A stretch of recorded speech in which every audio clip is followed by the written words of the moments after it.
Sous les habits neufs de Macron, le néolibéralisme continue, sans changer, marginalisant l'écologie et oubliant l'inégalité sociale.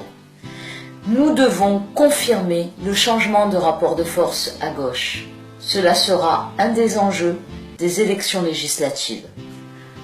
Parce que les racines du bouleversement politique qui s'est produit sont profondes, il doit y avoir des prolongations. Macron veut les pleins pouvoirs pour faire une politique plus dure que Hollande et Sarkozy. Ses premiers projets annoncent un terrible choc social.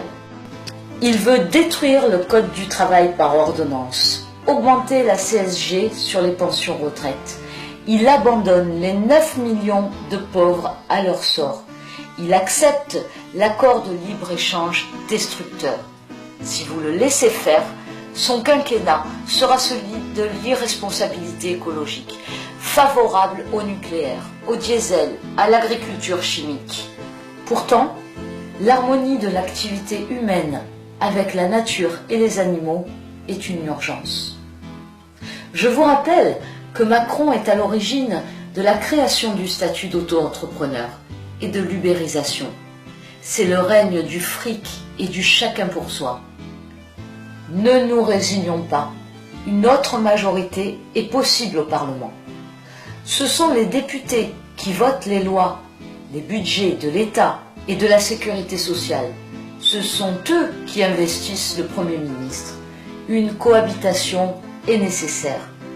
Ne donnez pas un chèque en blanc à l'extrême finance désormais au pouvoir.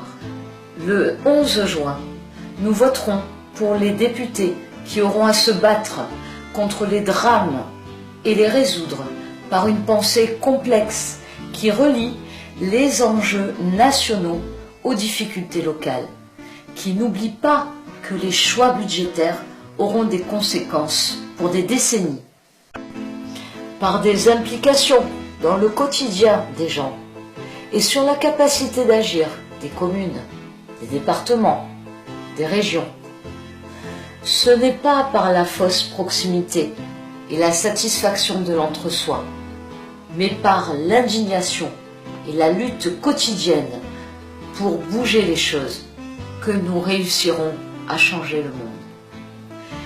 Je suis heureuse de ne pas appartenir à cette litanie de candidats qui sont élus depuis des années et qui se rencontrent chaque semaine pour parlementer agréablement sur l'intolérable, attendant la prochaine élection pour prolonger et accroître leur carrière politique, et qui aujourd'hui se présentent les uns contre les autres. Je veux être porteuse d'une connaissance profonde de la situation actuelle, faire avec et pour le peuple, être porteuse d'un respect profond pour les habitants abandonnés. Et je refuse de renoncer à m'indigner face à la misère sociale.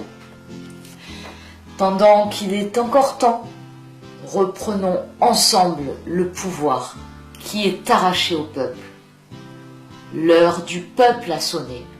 Le 11 juin, votez France Insoumise, c'est voter pour vous. N'oubliez pas, une autre majorité est possible. Ne laissons pas les pleins pouvoirs à Macron.